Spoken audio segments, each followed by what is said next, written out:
అందరికీ నమస్తే. Welcome to KSS Telugu times. నేను మీ వంశీకృష్ణ. వైసీపీలో నుంచి వలసలు చాలా ఎక్కువైపోతున్నాయండి. అంటే వైసీపీ పార్టీ విధానాలు నచ్చక కొంతమంది, తాము అనుకున్నటువంటి సీట్లు దక్కక కొంతమంది, ఏదో ఒక కారణం చేత వైసీపీ పార్టీలో నుంచి టీడీపీలోకి చాలా వలసలు వస్తూ ఉన్నాయి. చాలామంది నేతలు జాయిన్ అవుతూ ఉన్నారు.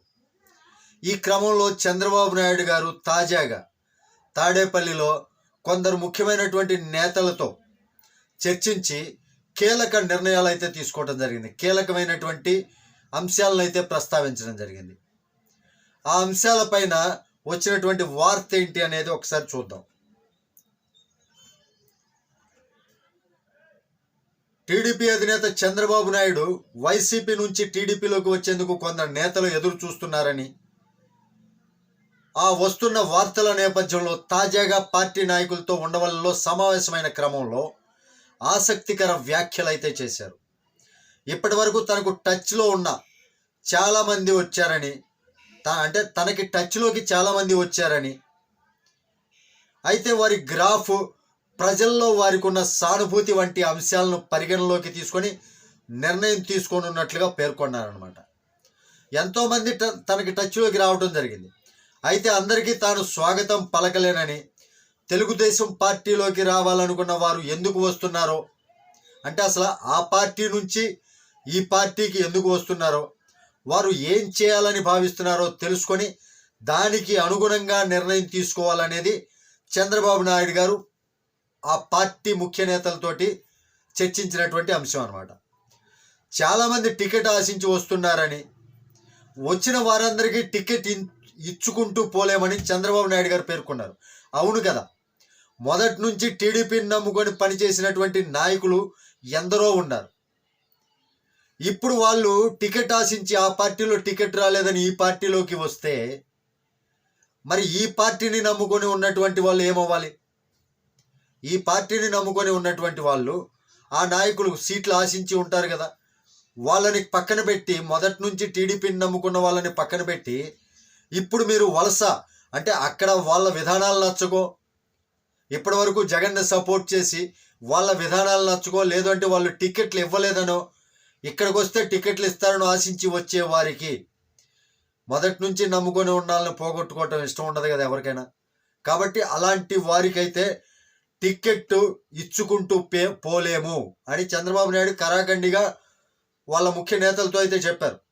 ఇప్పటికే పొత్తుల కారణంగా టీడీపీ అండ్ జనసేన పొత్తులు ఉన్నాయి కదా, ఆ పొత్తుల కారణంగా కొంతమంది కీలక నాయకులకు కూడా కొన్ని నియోజకవర్గాల్లో సీట్లు ఇవ్వలేని పరిస్థితి అయితే వచ్చింది, పక్కన పెట్టాల్సి వచ్చింది. ఎందుకంటే పొత్తులు కదా, ఒకవేళ జనసేన గెలిచే నియోజకవర్గాల్లో జనసేన పార్టీ అభ్యర్థిని నిలబెట్టాల్సిన టైంలో, నిలబెట్టాల్సిన ప్లేస్లో టీడీపీ అభ్యర్థిని నిలబెట్టలేరు కదా. అలాంటి చోట కొంతమంది ముఖ్యమైన నేతల్ని సైతం పక్కన పెట్టాల్సి వచ్చింది ఈ పొత్తుల కారణంగా. ఇప్పుడు మరలా వాళ్ళు టికెట్ ఆశించి వస్తే వీళ్ళని కాదని పొత్తుల కారణంగా కొంతమందిని పక్కన పెట్టేసి మరలా వీళ్ళు వచ్చారు కదా అని వీళ్ళ కోసం మిగిలిన వాళ్ళని పక్కన పెట్టేస్తే మొదటి నుంచి టీడీపీని నమ్ముకున్న వాళ్ళ పరిస్థితి ఏంటి? మొదటి నుంచి టీడీపీకి ముఖ్యమైనటువంటి వాళ్ళ పరిస్థితి ఏంటి? టికెట్ ఇవ్వకుండా పక్కన పెట్టాల్సి వచ్చింది. ఏది? రెండు పార్టీల పొత్తు కారణంగా.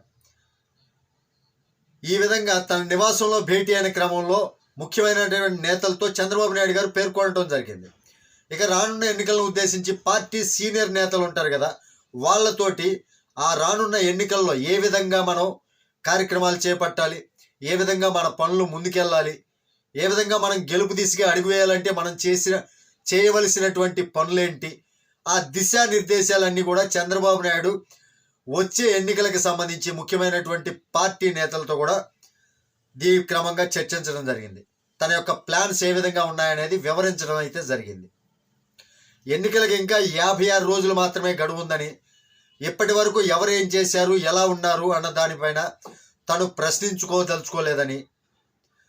ప్రశ్నించదలుచుకోలేదని, కానీ ఈ 56 రోజులు మాత్రం పక్కా ప్రణాళికతో ముందుకు సాగాలని పార్టీ నాయకులకు చంద్రబాబు నాయుడు గారు అయితే సూచించారు. అంతే కదండి. ఇంకా 56 రోజులే ఉంది. ఇప్పటికే తాను రా కదిలిరా సభతో ప్రజల్లోకి వెళ్ళానని పేర్కొన్న చంద్రబాబు ప్రస్తుతం శంఖారావం కొనసాగుతుంది అంటూ వ్యాఖ్యలు చేశారు.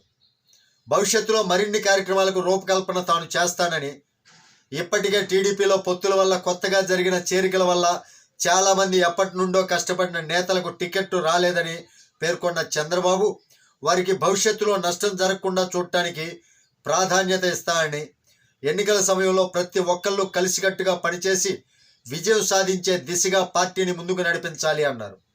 మరి నేను ఇందాకే చెప్పాను కదా, కొంతమంది మొట్టమొదటి నుంచి నమ్ముకున్న వాళ్ళని ఈ పొత్తుల కారణంగా కొంతమందిని పక్కన పెట్టవలసినటువంటి పరిస్థితి వచ్చింది.